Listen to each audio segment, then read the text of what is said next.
Welcome to Bible bytes.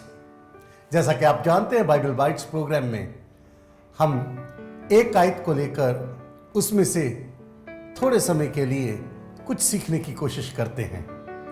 हमारा आज का मनन का विषय है यूहन्ना की अंजील 4 अध्याय उसकी 22 और 23 आयत। प्रभु यीशु मसीह ने कहा, परंतु वह समय आता है, वरन अब भी है, जिसमें सच्चे भक्त पिता की आराधना आत्मा और सच्चाई से करेंगे, क्योंकि पिता अपने लिए ऐसे ही आराधकों को ढूंढता है। प्रभु यीशु मसीह सामरी स्त्री जो कि कुएं पर पानी भरने आई थी उससे मिले और इसने प्रभु से सवाल पूछा कि हमारे पूर्वजों ने कहा कि तुम इस गिरिजम नाम के पहाड़ के ऊपर तुम अपने परमेश्वर की उपासना करना, लेकिन यहूदी कहते हैं यरूशलेम में करना। तो वो प्रभु से पूछती है कि हमें हकीकत में आराधना कहां करनी चाहिए। प्रभु ने उस स्त्री को कहा, समय आता है कि तुम ना तो उस पहाड़ पर और ना यरूशलेम में आराधना करोगे, बल्कि परमेश्वर ऐसे आराधकों को ढूंढता है जो आत्मा और सच्चाई से परमेश्वर की आराधना करेंगे। वो प्रभु से पूछती है कि आराधना कहां करनी चाहिए, लेकिन प्रभु से कहते हैं आराधना कहां करनी चाहिए यह महत्वपूर्ण नहीं है, आराधना कैसे करनी चाहिए यह महत्वपूर्ण है।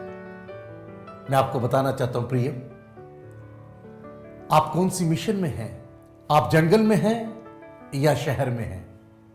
आप छोटी कलीसिया में हैं, बड़ी कलीसिया में हैं?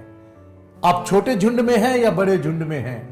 आप अमीर झुंड में हैं या गरीब झुंड में हैं? यह मायने नहीं रखता कि आप कहां पर हैं। मायने यह रखता है आप अपने परमेश्वर की आराधना किस रीति से करते हैं। क्या आपकी आराधना केवल होठों तक सीमित है? प्रभु कहता, तुम मुंह से तो मुझे प्रभु प्रभु कहते हो, लेकिन मेरा मन तुमसे कहीं दूर है।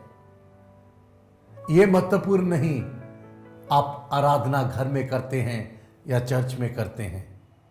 यह महत्वपूर्ण नहीं आराधना अकेले करते हैं या प्रभु के लोगों के साथ मिलकर करते हैं। यह महत्वपूर्ण नहीं कि आप कौन सी जगह पर आराधना कर रहे हैं।